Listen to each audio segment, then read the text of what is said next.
En el tiempo en que los cristianos no habían formulado aún su iconografía, sus símbolos o sus mitos, en un sentido, esto representa el otro mundo. Las regiones tenebrosas donde los iniciados contactaban con las divinidades. Es la luz que penetra en la oscuridad, buscando un camino a la vida futura. Los portales de la inmortalidad a través de la muerte. Y así, los iniciados llegaban aquí en total oscuridad, quizás sin antorchas, a impregnarse del espíritu del lugar. Simbolizaban el tránsito de la vida a la muerte y a la resurrección.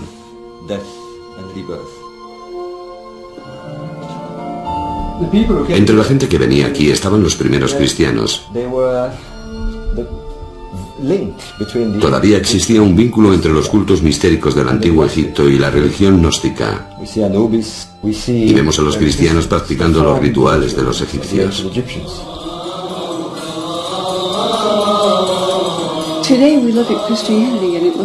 Hoy vemos el cristianismo y parece muy variado, desde los baptistas a los ortodoxos rusos, a los calvinistas y a los católicos romanos. Pero en el siglo I la variedad era mayor aún, porque no existía el canon de las escrituras del Nuevo Testamento, ni un credo universal, ni tampoco una estructura específica. Lo que me fascina es que entonces el cristianismo era más plural de lo que es hoy.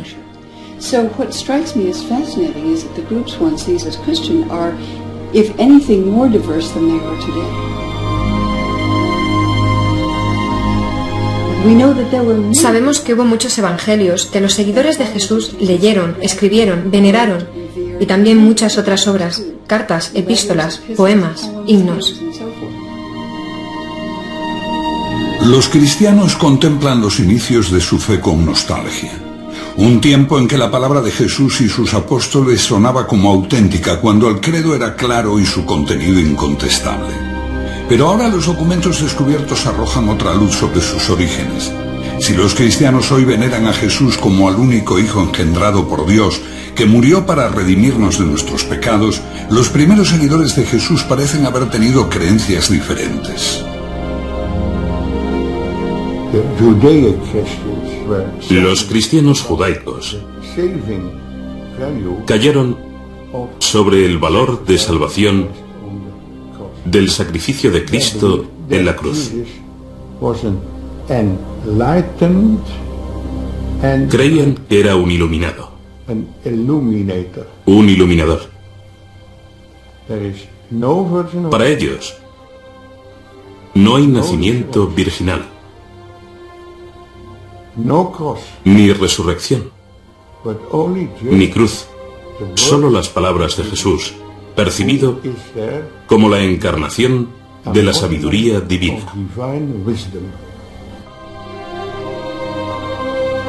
Jesús de Nazaret, hombre o mito.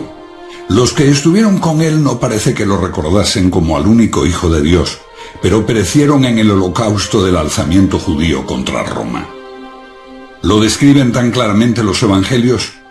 Se escribieron 2, 3 generaciones después de Cristo, en distintas ciudades mediterráneas. Entonces surgió otra imagen, la de Jesús como Hijo de Dios. Sin embargo, persistían ecos de los primeros tiempos.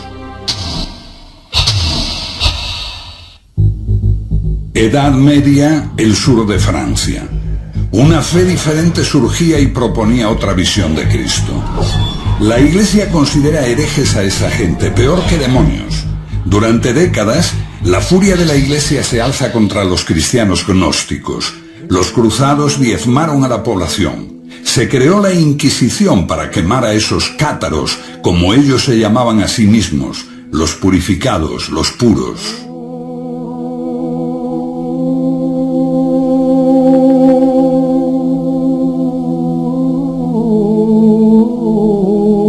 Después de muchos siglos, la gente empieza a recordar a esos cátaros y visita los lugares donde fueron martirizados. Los cátaros no fueron precursores de la Reforma. No eran una herejía de la fe católica. La suya fue una fe diferente y se remonta a los primeros tiempos del cristianismo, o incluso antes, cuando la gente veía el mundo como un reino de sombras, de espaldas a la realidad, a la verdad auténtica. Un hombre atado, incapaz de moverse, creyendo que las sombras que ve en la pared son la realidad. Sombras proyectadas por el mundo divino que está detrás de él. Mira, hombre. Es así como el filósofo griego Platón describía al hombre. Los iniciados en las religiones mistéricas creían que podían liberarse de las ataduras y hallar la gnosis, el conocimiento, en su corazón. Un conocimiento secreto que transforma al hombre y lo hace consciente de la verdad, del mundo espiritual. Son los gnósticos. Los estudiosos creen que esa búsqueda también caracterizó al cristianismo primitivo, antes de que se escribieran nuestros evangelios. Hay ecos de eso en las palabras de Pablo, que habla de buscar a Cristo dentro de uno mismo, y también en otros documentos hallados hace casi 60 años en Nag Hammadi, Egipto. Los libros de Nag Hammadi son más importantes que los manuscritos del Mar Muerto, porque arrojan una nueva luz sobre el cristianismo, Jesús y Dios.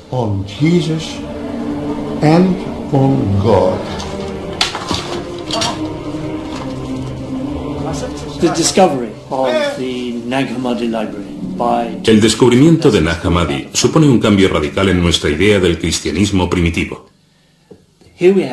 Tenemos aquí 52 manuscritos que nos hablan del primer cristianismo. Estaban asociados posiblemente a un monasterio cristiano egipcio. Estos libros se enterraron en el siglo IV para evitar su destrucción.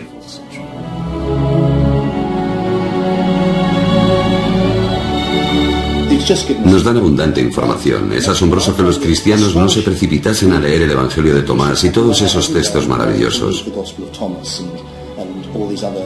Me parece que eso demuestra el poder de la Iglesia romana, que los dejó a un lado y aún los considera heréticos y peligrosos.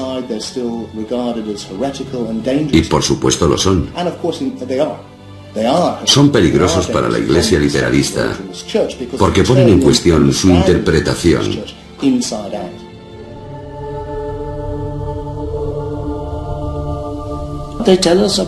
Nos hablan de las diversas formas en que la gente creía que se podía hallar la salvación.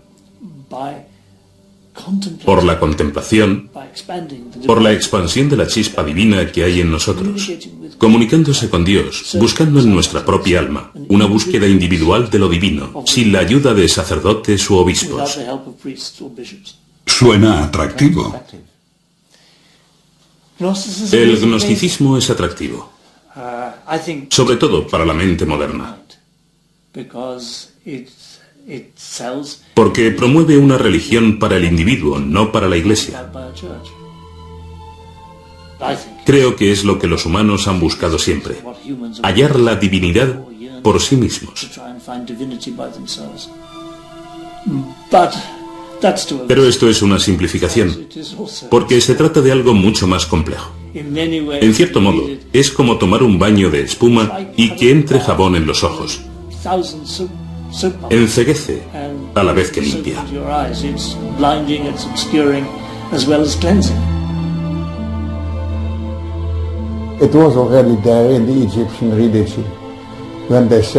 Ya en la religión egipcia se decía que el hombre después de la muerte se convertía en Osiris, se integraba en Dios.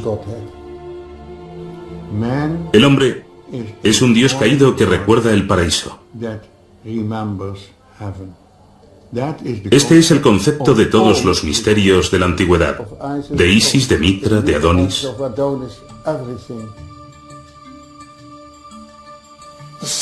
El punto central del gnosticismo es que todos nacemos con una chispa divina dentro y que el deber de los creyentes es hallar esa chispa y expandirla, tomar contacto con Dios mirando en nuestro interior. La agnosis. Gnosis significa autoconocimiento. ¿Qué es autoconocimiento? ¿Éxtasis? ¿Psicoanálisis? ¿Qué es?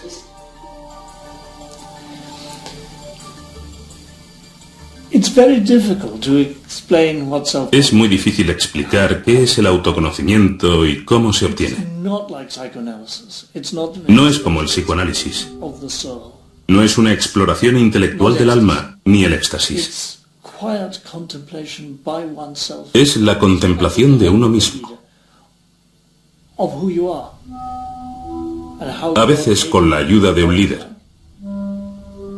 Es la quietud, una sincera búsqueda individual.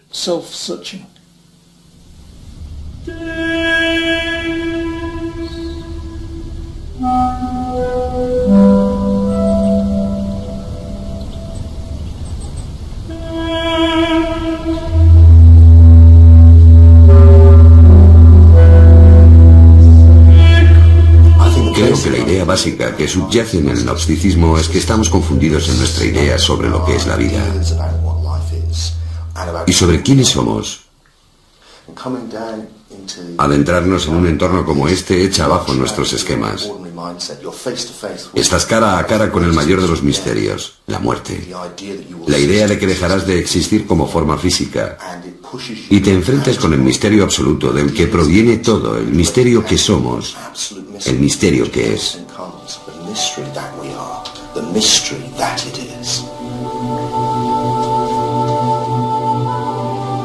Pero ¿por qué buscarlo en la oscuridad de estos corredores?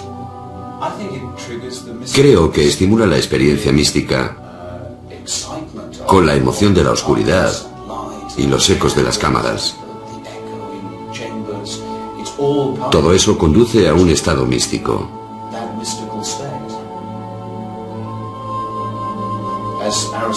Como decía Aristóteles sobre los misterios, no vas allí a aprender, sino a experimentar.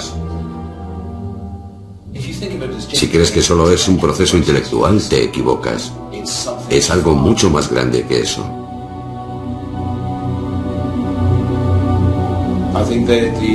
Creo que los antiguos habían comprendido que puedes aprender mucho, pero no tener un real conocimiento de ti mismo.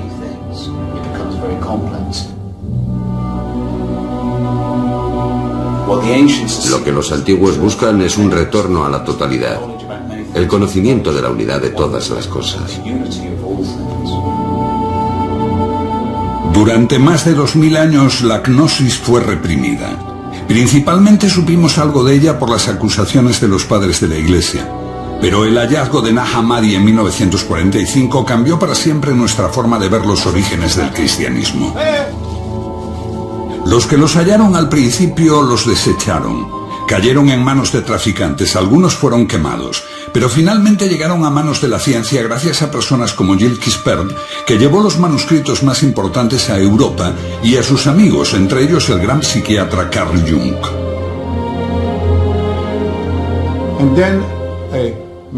Entonces me fui a Egipto, a El Cairo. Y en esta sala negocié con el director de esta institución y descubrí que esos códices no serían publicados si este Códex de Jung no volvía al Museo Copto de El Cairo. Ahora acumulan polvo en una pequeña sala, abiertos quizá una vez cada 10 años y solo en presencia de un funcionario del museo, la policía secreta y un juez. Quispel es bien recibido. Todos los manuscritos de Nag Hammadi se publicaron cuando devolvió el más preciado, el Evangelio de Tomás, con las palabras de Jesús.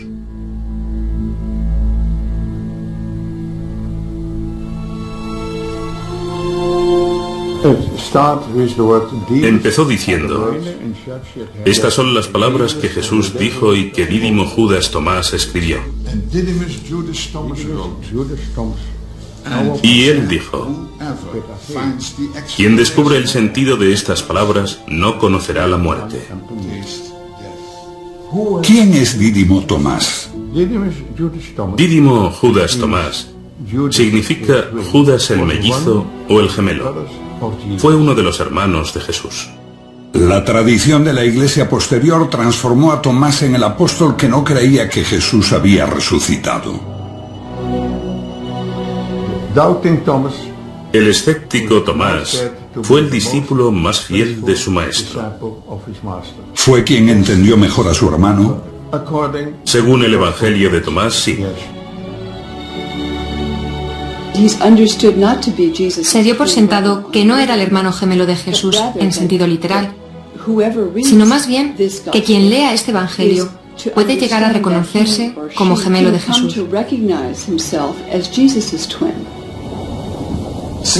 Dado que se ha dicho que eres mi gemelo y auténtico compañero, examínate a ti mismo.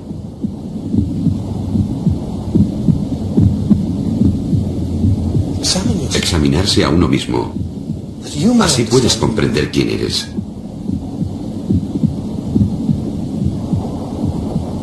Y serás llamado, porque el que no se conoce a sí mismo nada sabe. Pero el que se conoce llega simultáneamente a la profundidad de todo. Lo que tienes dentro te salvará.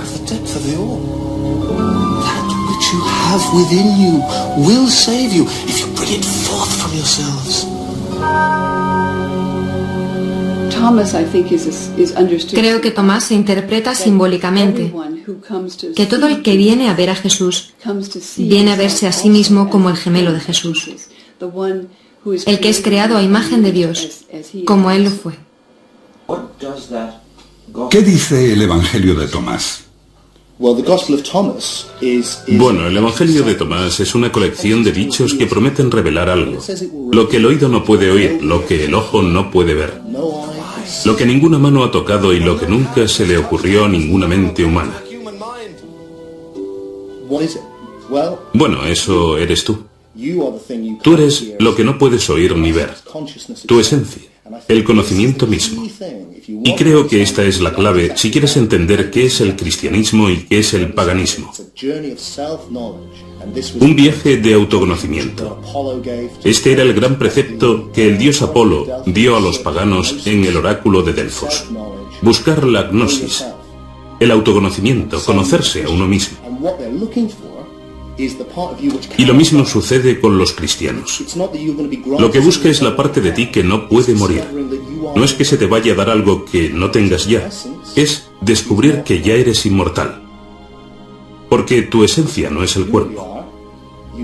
Si descubres lo que realmente eres, descubres lo divino. Descubres a Dios dentro de ti. Parece ser un cuerpo, pero eres conciencia. Y esa conciencia da testimonio del nacimiento, de la muerte, porque todos los gnósticos, incluidos los gnósticos cristianos, creían en la reencarnación, y este proceso era un poco como despertar e irse a dormir. Estabas en un ciclo de cuerpos diferentes, yendo y viniendo, pero no eras el cuerpo. Eras conciencia que da testimonio de esto, de modo que jamás naciste y posiblemente no podrás morir. Todas las cosas separadas son expresión de una misma cosa. Así, todos los seres humanos son imágenes. Ellos usan la palabra eidolon, de un demonio o espíritu. ¿Un reflejo de lo divino?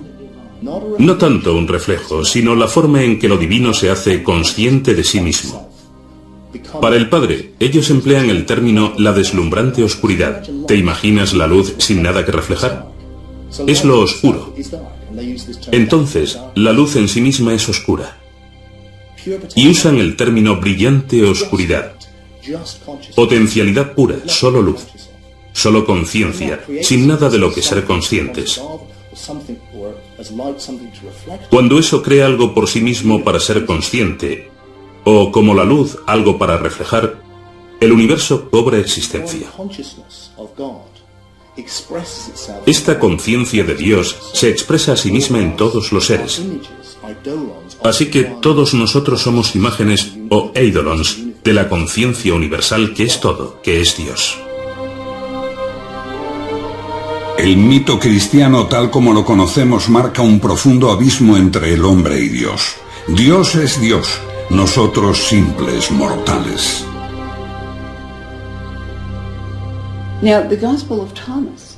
El Evangelio de Tomás tiene un mensaje muy distinto. Habla de Jesús como el Hijo de Dios y habla de los otros humanos como de los niños de Dios que no son conscientes de haber sido creados a imagen de Dios. La luz divina que se creó antes de que el universo se creara, cuando Dios dijo, hágase la luz, la humanidad fue hecha imagen de esa luz. Y en el Evangelio de Tomás, Jesús habla como una voz desde la luz. Yo soy la luz que está por encima de todo. Yo soy el todo.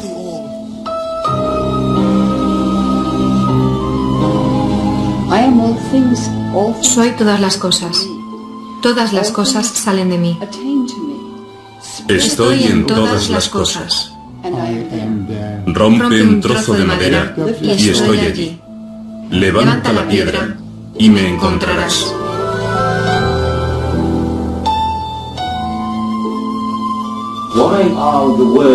¿Por qué las palabras del Evangelio de Tomás, busca bajo una piedra y me encontrarás, son tan peligrosas para la Iglesia? Porque es panteísmo. Sugiere que la divinidad está en todas partes y en todas las cosas. Lo que ocurre con el triunfo del cristianismo es que se traduce en la creación de una iglesia. Para llegar a Dios, tienes que hacerlo a través del obispo. Si quieres construir una iglesia, tienes que decir que la salvación solo es posible mediante, desde y a través de la iglesia. Y el representante de Dios en la tierra es el Papa. Esa es la única vía, mientras que para los agnósticos se trata solo de ti, tú puedes hacerlo.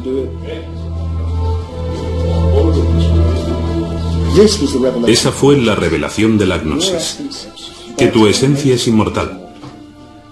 No tenías que ganártelo siendo un buen chico, obedeciendo las normas. Por eso los gnósticos son bastante anarquistas, son librepensadores, libertinos, no obedecen reglas.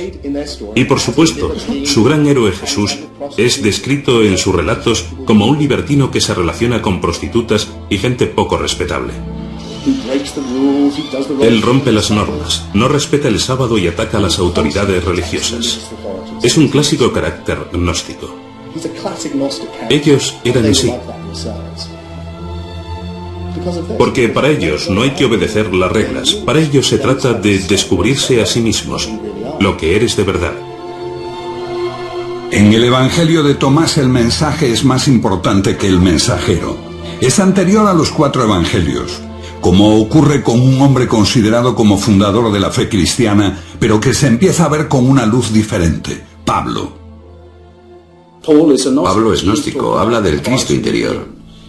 Habla de la inmortalidad, como las escuelas mistéricas, porque Pablo existe antes de la historia literal. Pablo es un personaje totalmente malinterpretado en la historia. En tiempos de Pablo, digamos, no hay división entre gnosticismo y literalismo, porque el literalismo no se había desarrollado aún. 2 generaciones después, los evangelios de la Biblia hablan en detalle de la vida de Jesús. El mensajero se hace más importante que el mensaje, y Jesús pasa a ser literalmente el Hijo de Dios. Pero antes de eso, Pablo, a pesar de posteriores adaptaciones e inserciones, nos habla todavía de Jesús como de un misterio, una metáfora, una voz interior.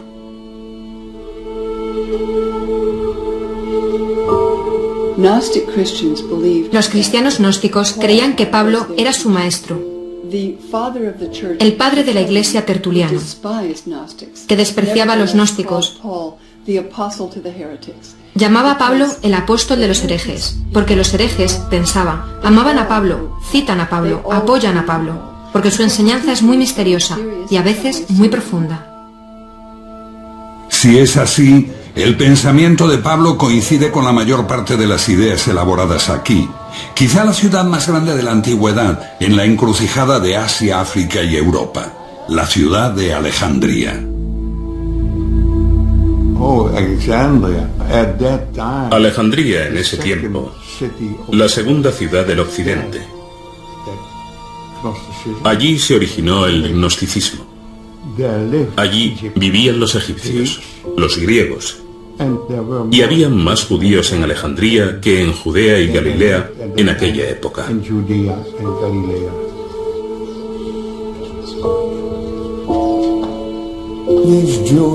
Esos judíos vivían en el exilio, pero habían encontrado un Dios desconocido en sus corazones.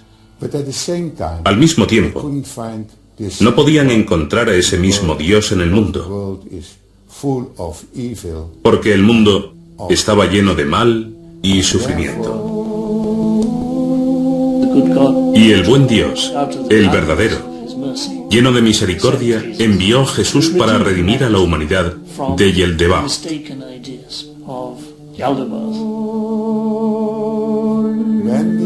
Cuando esos judíos de Alejandría se hicieron cristianos, Jesús apeló a lo más profundo de ellos y dijo: quien se conoce a sí mismo conoce a Dios.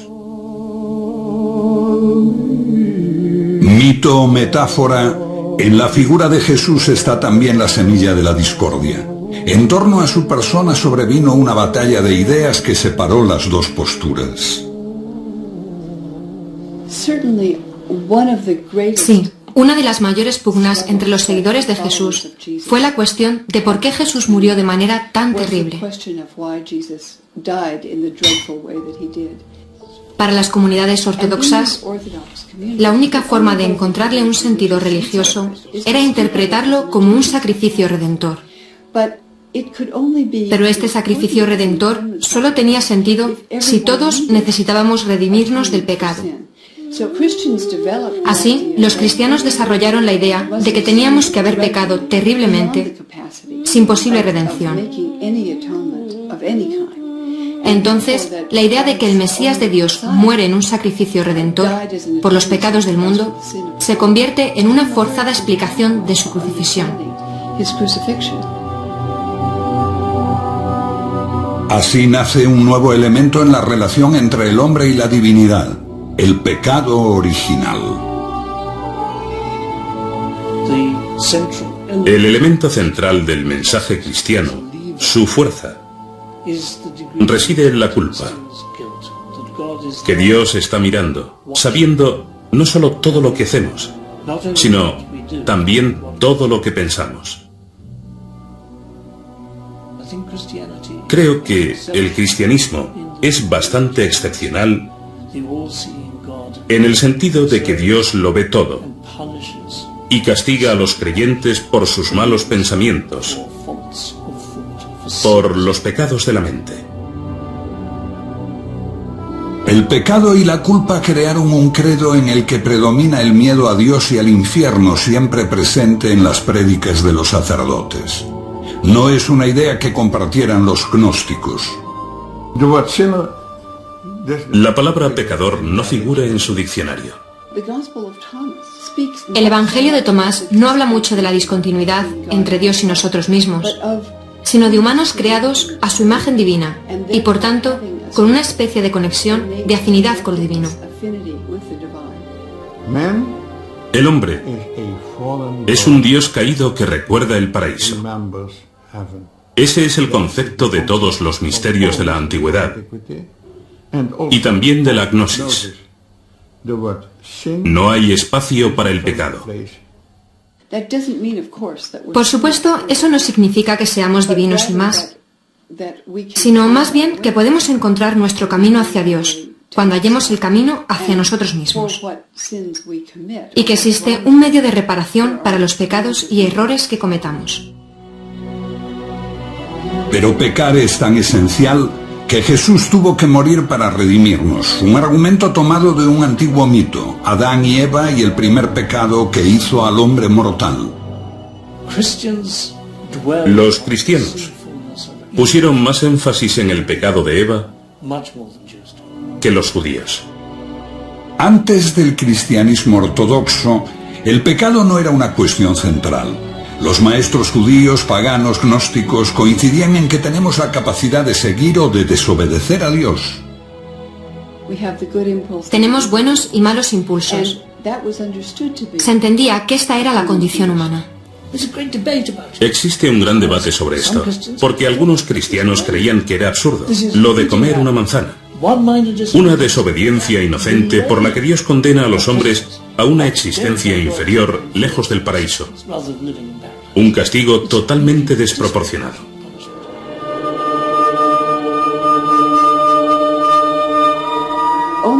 La idea cristiana de que el pecado es inherente a los humanos, la idea del pecado original, la desarrolla especialmente San Agustín en el siglo IV y se canoniza como enseñanza ortodoxa cristiana a partir del siglo IV. Esas comunidades ortodoxas desarrollan no solo un fuerte sentido de la distancia entre el hombre y Dios, sino que hay una condición pecaminosa en el hombre, innata e irredimible, aparte de que la muerte de Cristo se entiende como sacrificio.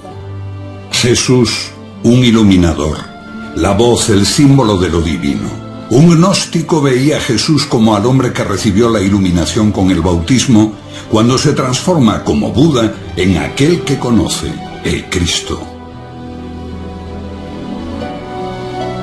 Los cristianos ortodoxos creen que si Jesús era divino, era el Hijo de Dios, su único Hijo, y también tenía que haber nacido divino, algo que los gnósticos consideran pueril. La ruptura queda clara con el último evangelio, el de Juan.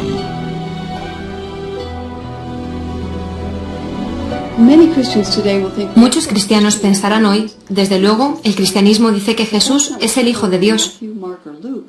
Pero esto no es lo que vemos en Mateo, Marcos o Lucas. Encuentras que Jesús es el Mesías de Dios, el que enseña el camino de la rectitud. Se podía ser un judío muy devoto y seguir a Jesús en eso. Pero con el Evangelio de Juan, la afirmación de que Jesús es Hijo de Dios, y más aún, su único Hijo, es una afirmación radical que no veo mencionada por los ortodoxos antes del año 160 más o menos. Pero esta idea se convierte en la lente a través de la cual los cristianos leen los evangelios. Todos somos hijos de Dios, si descubrimos nuestra verdadera identidad. Si no, nos hallamos en estado de muerte. Esto es fascinante, creo. Estamos muertos. Para los gnósticos y los místicos, este es el otro mundo en el que estamos muertos en espíritu, porque creemos que somos el cuerpo y no es así. Somos Dios, si acaso. Somos la única conciencia del universo. Nos confundimos a nosotros mismos por esos cuerpos individuales y todos los problemas que causan. Lo que necesitamos es resucitar. Y la historia completa es así. Necesitamos morir por la identidad del cuerpo, que es el centro de la cuestión. Y necesitamos resucitar a nuestra verdadera identidad, que es el Hijo de Dios, que es el Cristo, la conciencia del Padre. Entonces todos somos Cristo, y todos necesitamos resucitar. Y cuando lo hagamos, el Cristo resucitará. En ese sentido, el mito, la historia completa de la crucifixión de Cristo y la resurrección, ¿es un modelo para todos y cada uno de nosotros? Sí, precisamente. Es un modelo que se encarna en la iniciación. Con los literalistas cristianos esto pronto se convierte más bien en una idea macabra. Que al final de los tiempos resucitarás con tu cuerpo y serás de nuevo un cuerpo físico. Porque es lo que creen que le pasó a Jesús. Vino en cuerpo físico y murió literalmente, y eso es exactamente lo que te pasará a ti, o al menos te pasará si comprendiste el mensaje cristiano. Los gnósticos, desde luego, dicen todo lo contrario. Si no comprendes el mensaje, regresarás en un cuerpo por la reencarnación. Si lo comprendes, te darás cuenta de que no eres un cuerpo, que eres el Cristo, uno con Dios, y no será ya necesario este ciclo de reencarnaciones. Casi una fe diferente, un enfoque opuesto. ¿Cuál fue primero? ¿Cuál fue el origen? Tenemos al literalista cristiano Policarpo, y unas décadas después, a mediados del siglo II, tenemos a Tertuliano, diciendo que los seguidores de los gnósticos llenan el universo. Así te haces la idea de que esta iglesia literalista existía desde los apóstoles y que los gnósticos fueron una desviación muy posterior. Lo que estamos sugiriendo es que en realidad es totalmente al revés. Los gnósticos se propagaron en el siglo I y II y fueron machacados por una iglesia literalista que entonces comenzaba su andadura. La ortodoxia, como la conocemos, surgió después del gnosticismo, y en gran medida fue una reacción al mismo. El cristianismo se define por aquello que se le opone. Por oposición al gnosticismo, gradualmente fue defendiendo sus propios términos. A partir de una gran variedad de evangelios y unas 7 u 8 generaciones después de Jesús, los padres de la primera iglesia ortodoxa empezaron a escoger unos pocos textos que conformarían el Nuevo Testamento y definirían el credo. Creo que la amenaza de persecución obligó a los líderes cristianos a buscar unas enseñanzas básicas en las que todos estuviesen de acuerdo.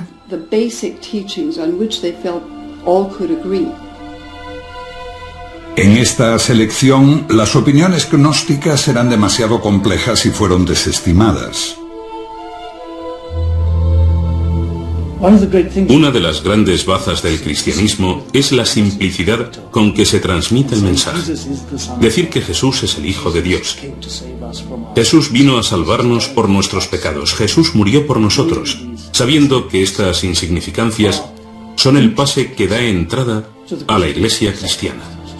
En sentido amplio, ¿los evangelios son una invención? Creo que es un error verlos como una invención, pero se prestan a interpretaciones ambivalentes. Por ejemplo, Pablo dice hablar de dos formas al mismo tiempo. Para los que pueden oír el mensaje espiritual y para quienes solo pueden entenderlo literalmente. Si tomamos la frase que aparece en muchas iglesias, nadie llega al Padre sino a través de mí, vemos que para los gnósticos, esto significa que para llegar a Dios tienes que ser consciente de lo que esta figura representa en ti. Y este es el mensaje de Pablo. Para llegar a Dios debes hallar al Cristo dentro, como una alegoría de la verdad. Pero el literalismo dice, no, este es el único camino. Creo que después de tener esta idea de una encarnación literal del Hijo de Dios, no la de un mítico Hijo de Dios, entonces, el concepto es que para tu propio bien, debes salvar el alma de otros. Y todos deben creer esto, obligados por su propio bien. Así tienes el mandato divino de ser autoritario. Los cristianos lo tomaban todo como algo personal.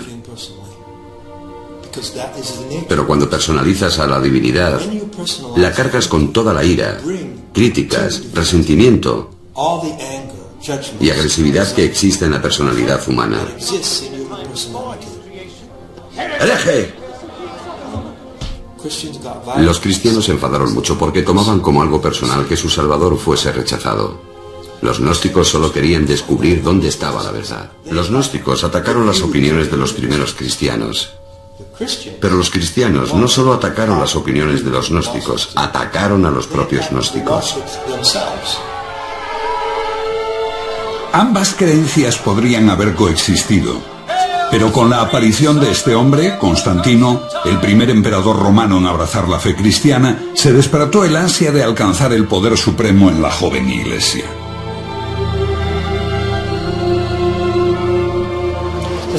La historia dice que Constantino tuvo una visión, un sueño, donde veía la señal de la cruz en el cielo, y se convenció de que si se hacía cristiano y utilizaba este emblema, ganaría la batalla contra su rival pagano. Fue aquí, en el puente Milvio, donde tuvo lugar una gran batalla que colocó al cristianismo en su triunfante camino al éxito.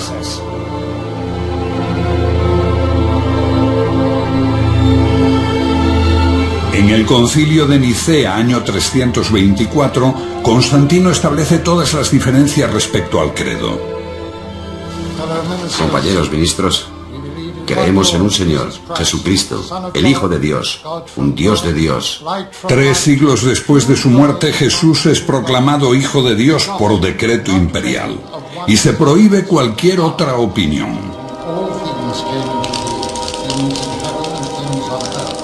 When Christianity allies with the state to create a religious monopoly, that's when Cuando el cristianismo se alía con el Estado para crear una religión oficial, es cuando se vuelve algo radicalmente diferente, triunfante, exitoso. Pero al haberse aliado con el Estado empieza a cometer los mismos crímenes que había denunciado en sus primeros 300 años de existencia. Persigue, mata por la religión. Se transforma en una institución jerárquica, opresiva, necesariamente conservadora.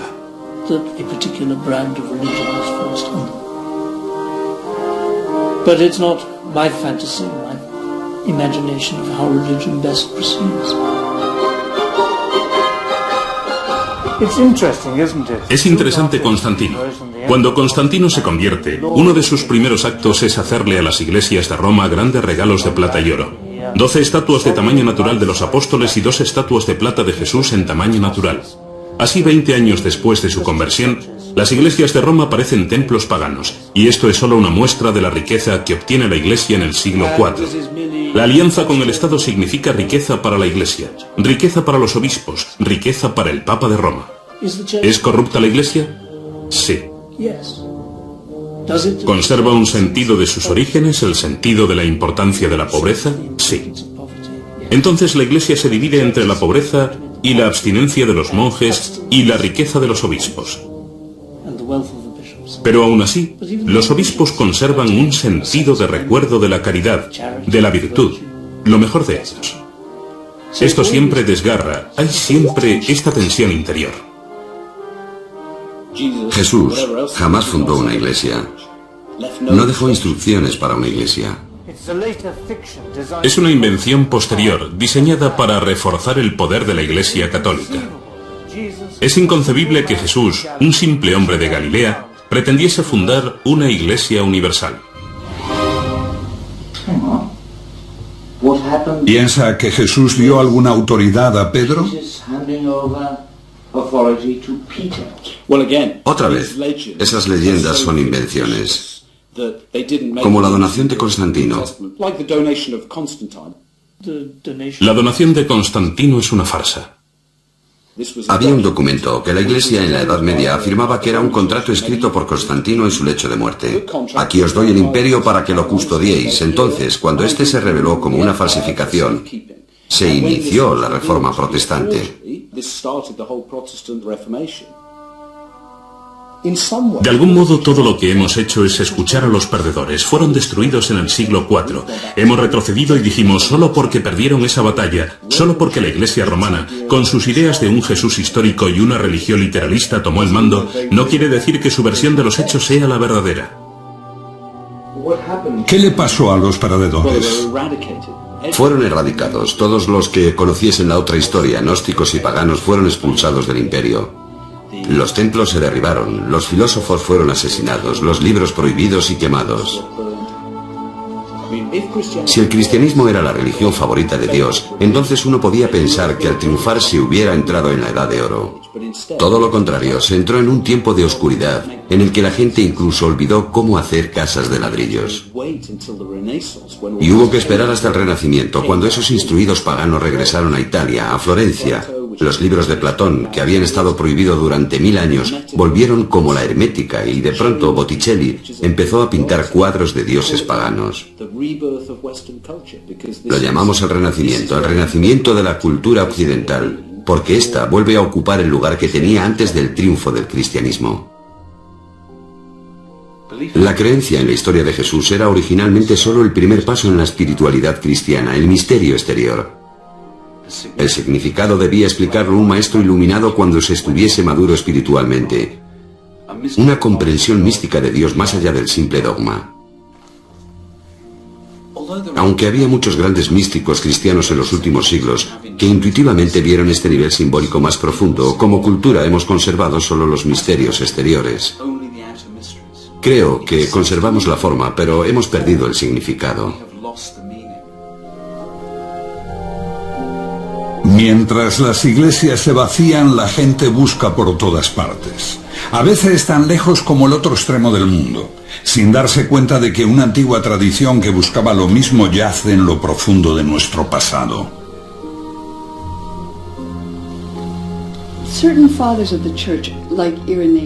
Ciertos padres de la Iglesia, como Irineo, en sus famosos 5 volúmenes contra los herejes, dice que comúnmente son considerados cristianos, pero que no lo son herejes. Y tienen características especiales. Primero de todo, aman leer e interpretar las Escrituras. Segundo, buscan guiándose por su propia intuición.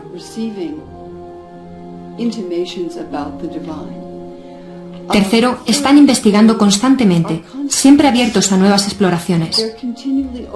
Uno podría haber dicho lo mismo de quienes ahora integran la corriente de la nueva era. Indudablemente, se espera que los filósofos investiguen e indaguen.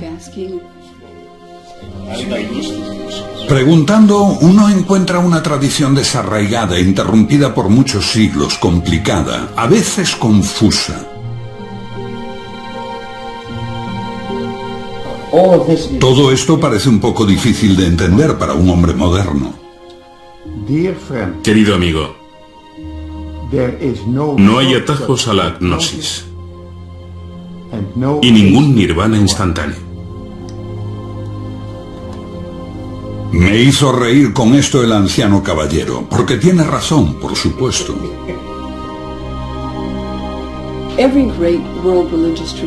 Toda gran tradición religiosa mundial, ya sea el hinduismo, el budismo, el islamismo, el judaísmo, tienen las enseñanzas para todos. La enseñanza esotérica, que se supone siguen todos sus fieles. Y también una enseñanza esotérica o mística. La única que no lo tiene es el cristianismo occidental. Creo que es lamentable que haya sido considerado herético ese camino que mucha gente busca para su propia integridad y desarrollo. Either heretical or a path leading nowhere.